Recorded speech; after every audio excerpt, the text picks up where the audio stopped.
और एक और बड़ी खबर हम आपको बता रहे हैं, नेपाल के प्रधानमंत्री केपी शर्मा ओली की तरफ से इस्तीफा दिया गया है। यह बड़ी खबर इस वक्त की आपको बता रहे हैं। नेपाल के प्रधानमंत्री केपी शर्मा ओली की तरफ से इस्तीफा दे दिया गया है। यह मांग की जा रही थी, आम जनता चाह रही थी कि जल्द से जल्द नेपाल के प्रधानमंत्री ओली इस्तीफा दे दें। जब ओली ने, केपी शर्मा ओली ने जब सेना से सुरक्षा मांगी थी तो सेना ने भी कहा था कि पहले सत्ता छोड़ो।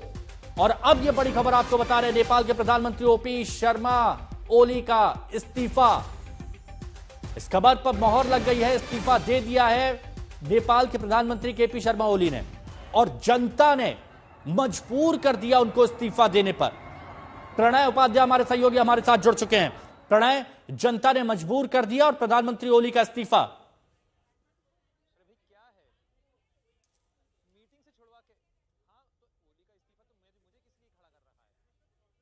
प्रणय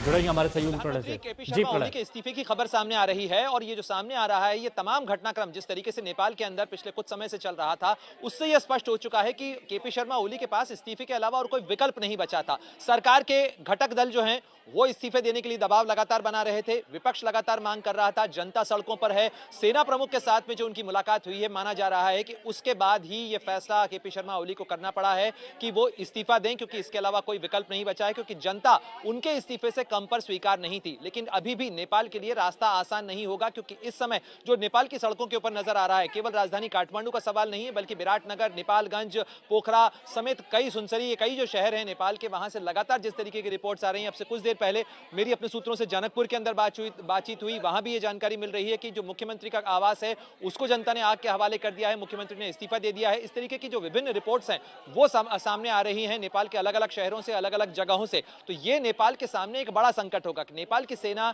क्या पूरे देश के अंदर कर्फ्यू लगाकर मार्शल लॉ की स्थिति के अंदर हालात को काबू करने की कोशिश करेगी, अभी पता नहीं है।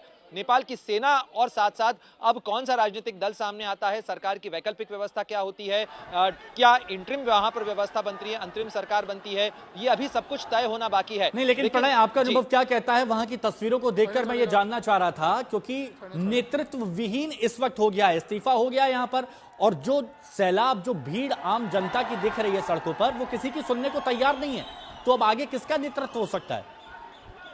किसका होगा ये तो अभी कहना मुश्किल है हिमांशु, लेकिन अभी अगर आप देखें इन तस्वीरों के साथ कुछ कुछ याद जो है वो आपको ढाका में हुए आंदोलन की नजर आ रही है, क्योंकि जिस तरीके से ढाका के अंदर भी छात्रों का आंदोलन खड़ा हुआ था और उसके बाद जो है वो सरकार के इस्तीफे, यानी शेख हसीना के इस्तीफे तक बात आ गई थी। यहाँ भी जो सारी लड़ाई है, सारी जो नाराजगी थी वो सोशल मीडिया से शुरू हुई थी और सोशल मीडिया के बाद अब उसके अंदर व्यापक इशू शामिल हो चुके हैं, चाहे सरकार का भ्रष्टाचार हो, भाई भतीजावाद हो, जो मंत्रियों का भ्रष्टाचार है, लोगों का धनार्जन है, बहुत सारे मुद्दे अब इसके अंदर शामिल हो चुके हैं। नेपाल का प्रबंधन शामिल हो चुका है। नेपाल की अगर आप व्यवस्था देखें, नेपाल के अंदर जो सरकारें हैं वो किस तरीके से काम करती रही हैं, किस तरीके से बदलती रही, ये एक चुनौती रही है। नेपाल के अंदर लोकतंत्र की जो बहाली, लोकतंत्र जब आया नेपाल के अंदर 2007-8 के आसपास, उसके बाद से नेपाल के अंदर कॉन्स्टिट्यूशन बनाने से लेकर बहुत सारी दिक्कतें वहां पर रही, सरकारें बार बार बनती रही, बिगड़ती रही, अलग अलग जो कोलिशंस थे, अलग अलग जो गठबंधन सरकारें थी वो सामने आती रही, लेकिन उसके बावजूद नेपाल के अंदर एक व्यवस्था चल रही थी। लेकिन फरवरी के बाद से नेपाल के अंदर एक आंदोलन शुरू होता है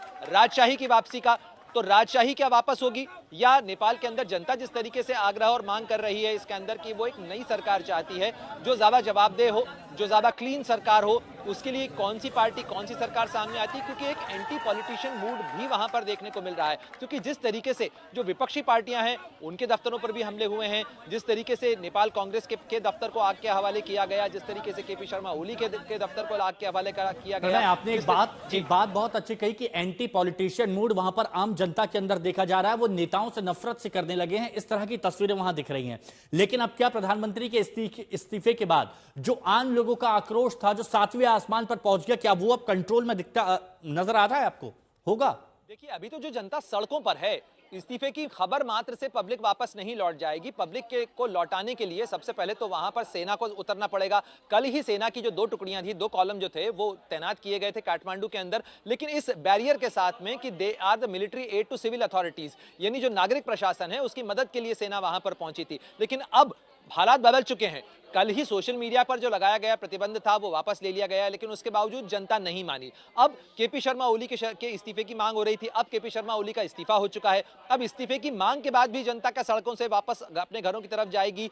ये हालात किस जगह पर जाके रुकेंगे, ये फिलहाल कहना मुश्किल हो रहा है हिमांशु। इसलिए मुश्किल हो रहा है क्योंकि जनता जिस तरीके से सड़कों पर निकली हुई है, जिस तरीके से आंदोलनकारी प्रदर्शनकारी जो हैं वो कई इमारतों को आग के हवाले कर रहे हैं, तोड़फोड़ की तस्वीरें सामने आ रही हैं। सरकार और सेना और सुरक्षा बलों के बीच में जो है यानी टकराव की स्थिति सामने आ रही थी। इसके अलावा जनता और सुरक्षा बलों के बीच में टकराव की स्थिति सामने आ रही थी। इन तमाम हालात के बीच में इस हालात को संभालेगा कौन? अभी इस समय किसी एक स्टॉलवर्ट लीडर या किसी एक ऐसे बयान की जरूरत है जो जनता को कम से कम आश्वासन दे सके कि अब स्थिति जो है नियंत्रण में है, अब उस तरीके की स्थिति नहीं होगी। क्या सेना की तरफ से इस तरीके का बयान दिया जाएगा, ये अभी ये बात बहुत इंपॉर्टेंट आपने कही कि सेना की तरफ से क्या इस तरह का बयान दिया जाएगा।